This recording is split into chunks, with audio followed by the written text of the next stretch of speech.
ஹல்லேலூயா, ஹல்லேலூயா, ஹல்லேலூயா, ஹல்லேலூயா. இன்னொரு திருவிருந்து ஆராதனைக்கு கர்த்தர் நம்மை கொண்டு வந்ததுக்காக ஆண்டவரை வாயில திறந்த ஆண்டவரை நன்றியோடு ஸ்தோத்திரிப்போமாக. ஹல்லேலூயா.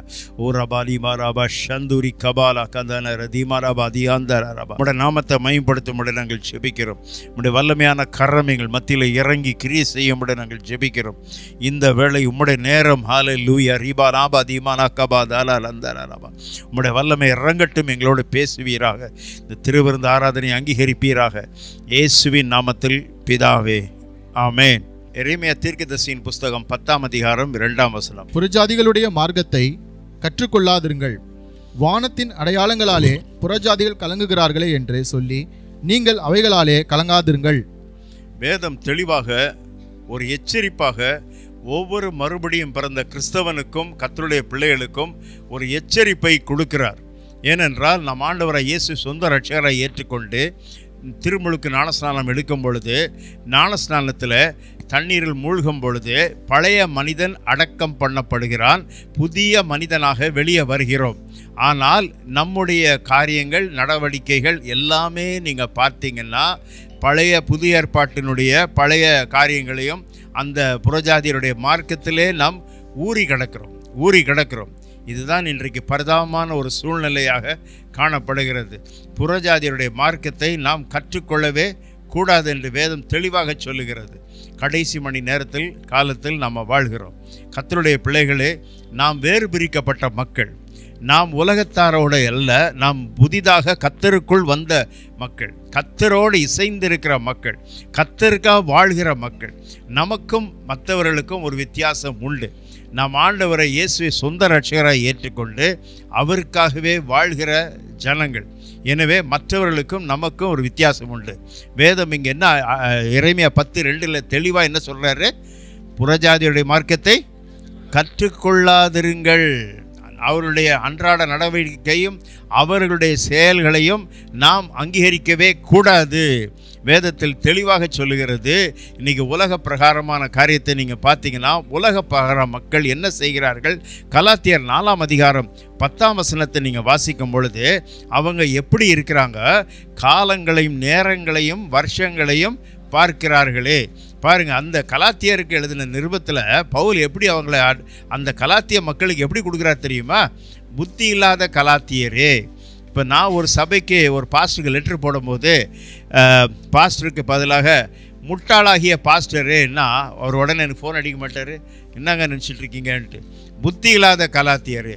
ஏன் அப்படின்னா, அந்த கலாத்தியர் 4ஆம் அதிகாரம் 10ஆம் வசனத்தை நீங்கள் வாசித்து பாருங்க. நாட்களையும் மாதங்களையும் காலங்களையும் வருஷங்களையும் பார்க்கிறீர்களே. பாருங்க, இதுதான் நீங்கள் நடந்து கொண்டே இருக்கிறது. எங்கே பார்த்தாலும் இதுதான் நடந்துக்கிட்டே இருக்குது. எல்லா இடத்துலையும் இந்த தான் நடந்துகிட்ருக்கு. காலங்களை பார்க்குறான், நேரத்தை பார்க்குறான், வருஷத்தை பார்க்குறான். என்ன மாதிரி இருக்க தெரியுமா? எங்கே பார்த்தாலும் கல்யாணம் வேகமாக நடக்குது. ஏன்னா 17ஆம் தேதிக்குள்ளே முடிச்சிடணுங்க. அதுக்கப்புறம் ஆடி வந்துடும். என்ன இருந்தாலும் சரி, ஆடி வரும். ஆனால் ஆடி தள்ளுபடிக்கு மட்டும் ஒழுங்காக போய் வாங்கிட்டு வந்துடுவாங்க. எப்படி இருக்குது பாருங்கள்.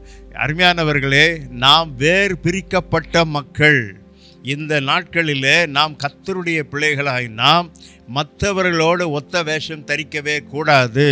வேதம் தெளிவாக என்ன சொல்லுகிறது? எபேசியர் 4ஆம் அதிகாரம் 27ஆம் வசனத்தை நீங்கள் படித்து பார்த்தீங்கன்னா அங்கே என்ன சொல்லுகிறது? பிசாசுக்கு இடம் கொடாமலும், அவனுக்கு இடம் கொடுக்கவே கூடாது. அவனுக்கு எப்படி இடம் கொடுக்குறோன்னா, அந்த புறஜாதியருடைய மார்க்கத்தினுடைய வழிபாடுகளை நாம் கற்று அதன்படி செய்கிறபடினால தான் நாம் அவனுடைய வலையிலே விழுந்து விடுகிறோம், அவனுடைய கிரியைகளில் விழுந்து விடுகிறோம். காலங்களையும் நேரங்களையும் பார்க்கிறவர்கள் இயேசுவை சொந்த ரட்சகராக ஏற்றுக்கொள்கிறதுக்கு முன்பாக நான் அத்தனை எல்லா டைமும் எனக்கு தெரியும், மனப்பாடம் பண்ணியிருக்கேன். எனக்கு அப்போ அதெல்லாம் ரொம்ப தீவிரமாக இருந்தாள். ஆண்டவரை ஏற்றுக்கொண்ட பிறகு என்கிட்ட என்ன பண்ண முடியாது, எவனும் வாழ்த்தனை பண்ண முடியாது. பிசாசுக்கு இடம் கொடுத்து அநேக மக்கள் தங்கள் பிசாசுக்கு வலையில் விழுந்து விடுகிறார்கள். வலையில் விழுந்து விட்டு அவர்கள் பயங்கரமான சாபத்தை அனுபவிக்கிறார்கள். எங்கே பார்த்தாலும் எக்காரணத்தை கொண்டும் புறஜாதியுடைய மார்க்கத்தினுடைய காரியங்களில் எதிலுமே நாம் என்ன பண்ணக்கூடாது? ஈடுபடவே கூடாது. அங்கே இருந்தால் தான் நம்ம வந்திருக்கோம். ஆனால் இனி நமக்கும் அவனுக்கும் கிடையாது. கர்த்தர் நம்மை வேறு பிரித்திருக்கிறார், நம்மை அவருடைய பிள்ளைகளாக மாற்றியிருக்கிறார். நமக்கும் அவர்களுக்கும் எந்த விதமான சம்பந்தமே கிடையாது. ஏனென்றால் நாம் ஆண்டவருடைய பிள்ளை.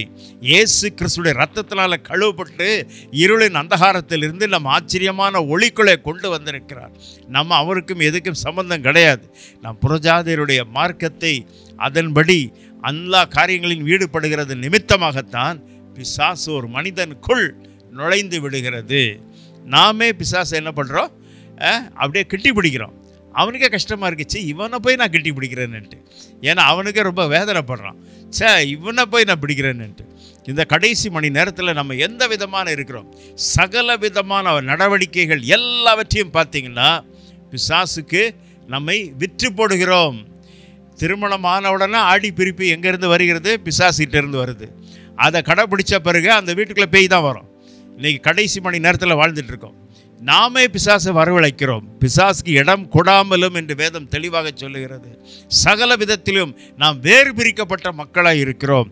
1 கொரிந்தியர் 10ஆம் அதிகாரம் 1 கொரிந்தியர் 10ஆம் அதிகாரம் 21, 22 எடுத்து வாசி. நீங்கள் கர்த்தருடைய பாத்திரத்திலும் பேய்களுடைய பாத்திரத்திலும் பானம் பண்ணக்கூடாதே.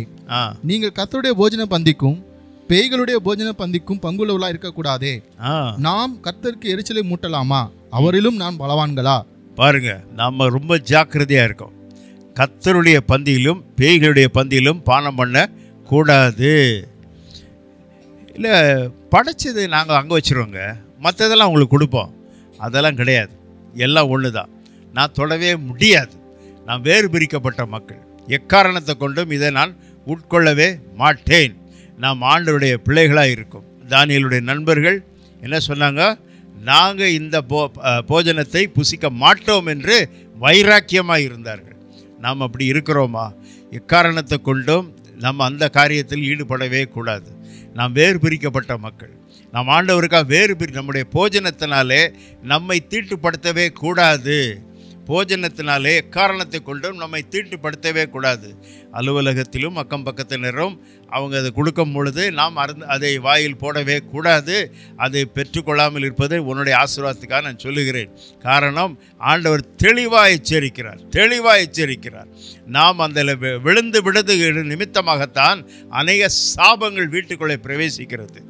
எப்படி பிரதர் பிசாசு உள்ளே வரான்? நான் பைபிளை ஒழுங்காக வாசிக்கிறேன், ஜெபம் பண்ணுறேன், பக்கத்து வீட்டுக்காரன் படைச்சது கொடுத்து சாப்பிட்டியா? நல்லா சாப்பிட்டேன் பிரதர், நல்லா சாப்பிட்டல, அதே போதும். ஊரில் இருக்க மொத்த பேய் உனக்குள்ளே தான் இருக்கும். நீங்கள் எப்படி இருக்கு பாருங்கள். அவர்களே அதில் விழுந்து விடுகிறார்கள். நாம் ஜாக்கிரதையாக இருக்க வேண்டும். வேதாகம் தெளிவாக நம்ம எச்சரிக்கிறது. நாம் வேறு பிரிக்கப்பட்ட மக்கள், விசுவாசிக்கும் அவிசுவாசிக்கும் பங்கு ஏது என்று வேதம் தெளிவாக சொல்லுகிறது. கர்த்தருடைய பிள்ளைகளே, நாம் நம்முடைய ஆன்மீக வாழ்க்கையை பாதுகாக்க வேண்டும். நம்முடைய ஆவிக்குரிய வாழ்க்கையை நாம் பாதுகாக்க வேண்டும். எக்காரணத்தை கொண்டும் போஜனத்தினாலும் இந்த படைக்கப்பட்ட காரியத்தில் உட்கொள்வதனாலும் பெரிய ஆபத்து உனக்கு காத்திருக்கிறது, உனக்கு உடனடியாய் காத்திருக்கிறது. வேதம் 1 கொரிந்தியர் 10ஆம் அதிகாரம் 21 தெளிவாக எச்சரிக்கிறது. நாம் ஜாக்கிரதை உள்ளவர்களாக இருக்க வேண்டும். நாம் கர்த்தருடைய பிள்ளைகள், நாம் இதில் பங்கு பெற மாட்டோம், இதில் புசிக்க மாட்டோம் என்று நாம் தைரியமாக இருக்க வேண்டும். கடைசி மணி நேரத்தில் வாழ்ந்துட்டுருக்கோம். எத்தனையோ பேர் இன்றைக்கு போஜனத்தினாலே தீட்டுப்படுத்தி தங்களை அழித்து விடுகிறவர்கள் உண்டு, சீரழிக்கிறவர்கள் உண்டு. அந்த புறஜாதியுடைய மார்க்கத்தோடு உடன்பட்டவர்களுடைய நிலைமை பரிதாபமாக முடியும். ஜாக்கிரதையாக இருக்க வேண்டும். கர்த்தர் என்னை பிரித்தெடுத்திருக்கிறார். நான் அவருடைய மகளாக நான் வாழ்கிறேன். நான் அவருக்காகவே ஜீவிக்கிறேன். நாம் கடைசி மணி நேரத்தில் நம்ம வாழ்ந்துட்டுருக்கோம். எப்படி இருக்கிறோன்னு யோசித்து பாருங்கள். நமக்கும் மற்றவர்களுக்கும் வித்தியாசம் உண்டு. இருளுக்கும் வெளிச்சத்துக்கும் சம்பந்தம் ஏது என்று வேதம் தெளிவாக சொல்லுகிறது. நாம் கர்த்தருடைய பிள்ளை, நாம் ஆண்டவருடைய பிள்ளைகளாக இருக்கிறோம் என்று நாம் ஒவ்வொரு காரியத்திலும் நாம் தீவிரமாய் இருக்க வேண்டும். நாம் கர்த்தருடைய பிள்ளைகளாக இருக்கிறோம் என்றால் உண்மையாகவே தேவனுடைய மகிமையின் பிரசன்னம் நம்முடைய முகத்தில் தெரியும், நம்முடைய உள்ளத்தில் தெரியும். இன்றைக்கு கர்த்தர் பார்க்கிறது என்ன? நீ கர்த்தருடைய பிள்ளையா? நீ ஆண்டவருக்காக வாழ்கிறாயா? கர்த்தருக்காக ஜீவிக்கிறியா என்று பார்க்க வேண்டும். நம்ம கடைசி மணி நேரத்தில் வாழ்ந்துட்டுருக்கோம். கர்த்தர் ஒரு கூட்ட மக்களை தம்முடைய பிள்ளைகளாக, தம்முடைய மகனாக மகளாக ஆயத்தப்படுத்தி ஆதாயப்படுத்தி கர்த்தருடைய பரலோக ராஜ்யத்துக்கு தகுதி உள்ளவர்களாக கர்த்தர் நம்மை அனுதினமும் மாற்றிக்கொண்டே வருகிறார். ஆண்டவரை ஏற்றுக்கொண்ட பிறகு அறியாமையினாலே செய்திருக்கலாம். ஆண்டவரை ஏற்றுக்கொண்ட பிறகு யாரும் எனக்கு சொல்லலையே என்று சொல்லி நாம் தவறி விழுந்திருக்கலாம். ஆனால் வசனம் கேட்ட பிற்பாடு நாமே ஆயத்தமாய் இருக்க வேண்டும். நம்மை நாமே அந்த தீட்டுள்ள காரியங்களையும் கர்த்தருக்கு பிரியமில்லாத எந்த காரியத்திலும் நாம் பங்கு பெறவே கூடாது. ஜாக்கிரதை உள்ளவர்களாய் இருக்க வேண்டும். இன்றைக்கு ஏன் சிலர் பாதிக்கப்படுகிறார்கள்? ஏன் அந்த மாதிரி பாதிக்கப்படுகிறார்கள்? விசுவாசியாக இருக்கிறான் பிரதர், அவருக்கா இந்த பிரச்சனை, அவருக்கா பிசாசு தாக்குதல். அவர் ஒழுங்காக இருந்தால் ஏன் தாக்குது? அவர் ஒழுங்காக இல்லை, அதான் தாக்குது. கடைசி மணி நேரத்தில் வாழ்ந்துட்டுருக்கோம், கடைசி மணி நேரத்தில் இருக்கிறோம். ஜாக்கிரதையாக இருக்க வேண்டும். எக்காரணத்தை கொண்டும் அந்த கிரியைகளில் ஈடுபடவே கூடாது. நாம் இன்று வேறு பிரிக்கப்பட்ட மக்கள், கர்த்தருக்காக வேறு பிரிக்கப்பட்ட மக்கள். நமக்கும் அவனுக்கும் சம்பந்தமே கிடையாது. எரேமியா 10:2 தெளிவாக எச்சரிக்கிறது. புறஜாதியருடைய மார்க்கத்தை கற்றுக்கொள்ளாதிருங்கள். அவங்க வானத்தினுடைய அடையாளத்தை பார்த்து கலங்குகிறாங்க. கடைசி மணி நேரத்தில் இருக்கிறோம். நாம் வேறு பிரிக்கப்பட்ட மக்கள். இதோ உலகத்தின் அதிபதி வருகிறான், அவனுடையது ஒன்றும் என்னிடத்தில் இல்லை என்றார் அருள்நாதர் இயேசு. அப்படி சொல்ல முடியுமா? அப்படி இருந்தால்தான் நம் வெற்றியுள்ள கிறிஸ்தவளாக வாழ முடியும். எத்தனை பேர் உலகத்தில் அத்தனை மந்திரவாதிகள் என்ன மாந்திரிகம் பண்ணாலும் ஒன்று உனக்கு பலிக்காது. காரணம், நீ கர்த்தருக்குள் இருக்கிறாய், கர்த்தர் உனக்குள் இருக்கிறார். அதுதான் பேரின்ப பாக்கியமாக இருக்கிறது. எனக்குள்ள கர்த்தர் இருக்கார், எனக்குள்ள ஆண்டவர் இருக்கிறார். ஹல்லேலூயா. என் அருமையானவர்களே, நம் ஆண்டவருடைய பிள்ளைகளாக இருப்போம். இந்த திருவிருந்து எடுப்பதோடு கூட அல்ல, கர்த்தருக்காக நான் இருப்பேன். என்னுடைய சரீரத்தில் உள்ள இரத்தம் இயேசுவின் இரத்தம், என் சரீரம் இயேசு கிறிஸ்துடைய சரீரம். அப்போ எந்த தீமையான கிரியைகள் ஒன்றும் உன்னை தொடவே முடியாது என்பதை திட்டவட்டமாக நான் சொல்லுகிறேன். யாவரும் கண்களை மூடி கர்த்தரை நோக்கி பார்ப்போமாக. வானத்தையும் பூமியும் படைத்த சர்வதிகாரமுள்ள இயேசுவே, தர்மியான விளைக்காமக்கு நன்றியோடு ஸ்தோத்திரிக்கிறோம். இந்த நேரத்தில் கர்த்தாவே, புறஜாதியர் பதத்திலிருந்து எங்களை கொண்டு வந்ததற்காக ஸ்தோத்திரம்.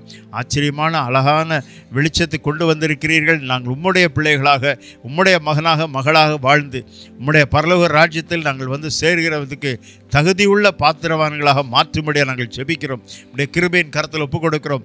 ஒவ்வொருவரையும் ஆசீர்வதிப்பீராக, ஒவ்வொருவரையும் அங்கீகரிப்பீராக. இயேசுவின் கரத்தில் எங்களை தரமட்டமாய் தாழ்த்தி ஒப்புக் கொடுக்கிறோம். இயேசுவின் நாமத்தில் பிதாவே, ஆமென்.